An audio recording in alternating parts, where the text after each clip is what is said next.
Hello, this is Mrs. Kelly from Emerson Elementary. Today's St. Patrick's Day, and here in Seymour, we're not normally in school on St. Patrick's Day, so we're having a good time today. Everybody dressing up in green, and students and staff alike. We've had some contests and given out some prizes. I've chosen a story to read today that's called The Leprechaun's Gold. And I know on St. Patrick's Day we think about the luck of the Irish and lucky things, which is a lot of fun. But really, this book shares that the best fortune we can bring to ourselves and to others is to have a kind heart and show others kindness. So with that being said, I'm going to read our book called The Leprechaun's Gold.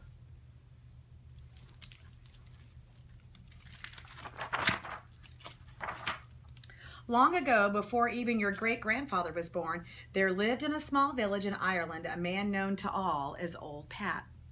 Now, Old Pat was a harpist, and a good one at that. Many a wedding was made the merrier by Old Pat's harp. In the same village dwelled young Tom. Now Tom had learned his own harp playing from Pat's teaching, but now Tom thought himself a better harpist than old Pat. He was much given to boasting and bragging and charging the villagers great amounts of silver for his skills.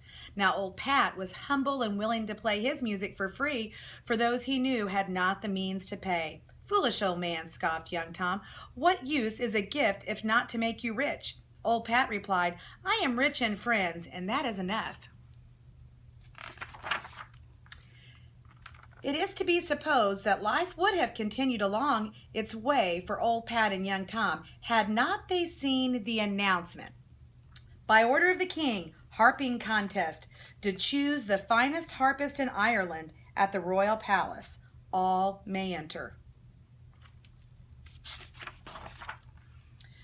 Now, to be known as the best harpist in Ireland would be an honor indeed, Old Pat.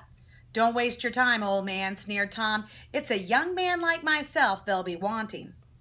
But Pat shook his head and gathered his few meager possessions for the journey. "Ah," thought young Tom, "if we travel together, he's sure to offer me a bite of his food. That would save me a penny." And so it was that on this night the two sat together by their fire of twigs. They were footsore and weary from walking the many miles toward the royal palace. As he listened to Pat practicing for the contest, a sudden thought flashed through young Tom's mind. "I could lose to this ridiculous old man." So, as old Pat turned his head for a second, the wicked boy quickly snapped a string on Pat's harp and pushed his own spare string deep inside his bag.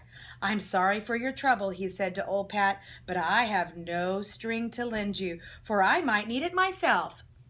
Old Pat sighed. He had no money to buy a new string. The harping contest was as good as lost. Then suddenly, through the darkness came a cry, "Help!" The two men shivered, for they knew tales of tricks played on poor travelers by villain leprechauns. "Surely 'tis the little people that are after us," whispered young Tom. But as the voice rose to a wail, old Pat's kindness of heart proved stronger than his fear of leprechaun tricks. "We must find out who's in trouble," he cried to Tom. "Not I," declared young Tom. "I'll have nothing to do with it. I'll not take the risk of missing the contest." He turned his back to the voice and covered his ears.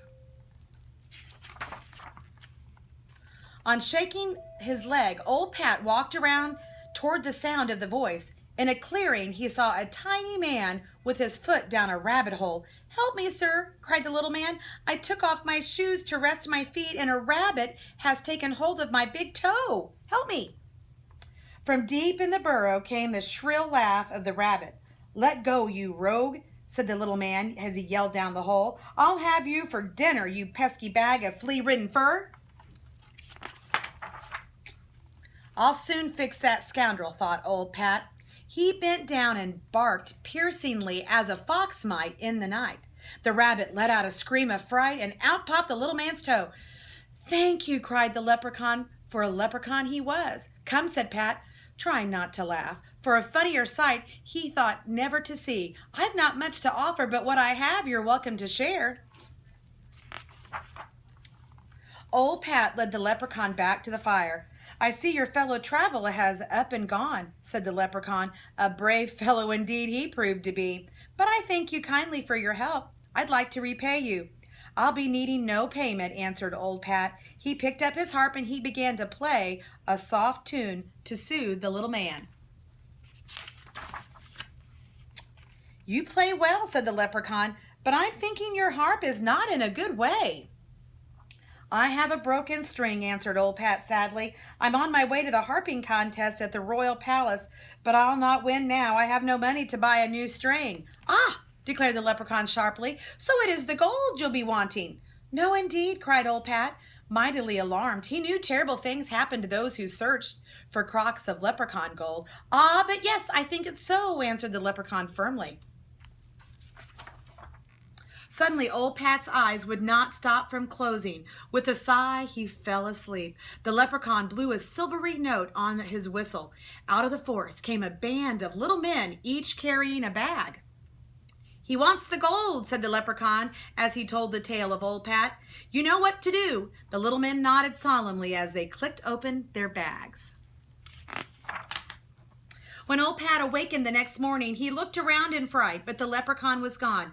It's a lucky escape I've had, cried old Pat, as he picked up his harp case and set off for the royal palace.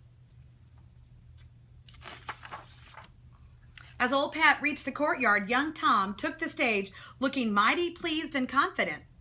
He began to play a sweet tune, but as if bewitched, the strings on his harp began to break. One by one, they twanged and twitched and twirled in the air until all lay dangling.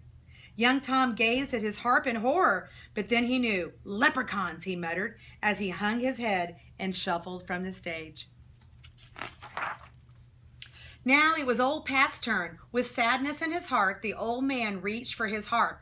Then his eyes widened, for there inside his bag lay a glittering golden harp. The leprechaun's gold, gasped old Pat. He lifted the golden harp and began to play. He played the merriest music ever heard, so wonderful that the wind itself stopped to listen.